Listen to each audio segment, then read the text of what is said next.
Maharaj cinematic brilliance అన్నమాట. నాకైతే నిజంగా చాలా బాగా నచ్చింది. Blockbuster. ఇప్పటి వరకు అయితే సంక్రాంతి బ్లాక్ బాస్టర్ అయితే, ఇంకా సంక్రాంతికి వస్తున్న మూవీ ఎలా ఉందో చూసుకోవాలి. బ్రో ఒకటి, ఇప్పుడు మనకు బాలకృష్ణ గారి సినిమాలు అంటే మనము సమరసింహారెడ్డి, నరసింహనాయుడు, లేకపోతే సింహ, లెజెండ్, అఖండ, ఇవన్నీ మనం లైన్ 1 లో మనం ఎలా పడతామో డాకు మహారాజ్ కూడా ఆ లిస్ట్ లో జాయిన్ అవుతుంది అనమాట. అంటే చాలా కొత్తగా అంటే స్టోరీ లైన్ ఏమో మనకు బాలకృష్ణ గారి ప్రీవియస్ మూవీస్ లో ఉండే స్టోరీ లైన్ సిమిలర్ గా ఉన్నప్పటికీ ఎగ్జిక్యూషన్ అనేది చాలా బాగుంది అనమాట. మనకు వచ్చేసి ఆ సినిమాటోగ్రఫీ కావచ్చు, తమన్ గారి బీజిఎం కావచ్చు, అండ్ బాలకృష్ణ గారి performance, dialogue delivery next level లో ఉంది.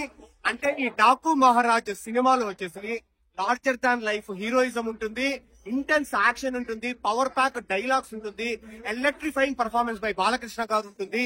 And at the same time beautiful relationship అనమాట. లైక్ ఒక డాటర్, అంటే లైక్ ఎలా అంటే ఇంకా మేనమామ మేనకోట రిలేషన్షిప్ లాగా ఒక మంచి రిలేషన్షిప్ ఉంటుంది. సో ఓవరాల్ గా ఫస్ట్ హాఫ్ ఫ్యాన్స్ కోసము, second half fans plus family కోసము తీస్తారు మూవీ వచ్చేసి. సో బాగుంది బ్రో. సెకండ్ హాఫ్ కూడా చాలా బాగుంది. ఫస్ట్ హాఫ్ అయితే నెక్స్ట్ లెవెల్. సో హ్యాపీగా వచ్చి చూడొచ్చు. ఇప్పటి వరకు అయితే గేమ్ చేంజర్ కంటే ఇది చాలా బెటర్ గా ఉంది. బాగుంది. అన్ఎక్స్పెక్టెడ్. బాబీ కెరీర్ లో బెస్ట్ ఫిల్మ్ అవుతుంది ఇది. సో ఇంతకు ముందు వరకు వాల్తేజ్ విరయ్య ఉండింది అనమాట. సో ఇప్పటి వరకు అయితే బాబీ కెరీర్ లో బెస్ట్ మూవీ ఏంటంటే అంటే డాకు మహారాజ్ అవుతుంది. అండ్ సీరియస్లీ వచ్చేసి నెక్స్ట్ లెవెల్ లో ఉన్నాయి బ్రో.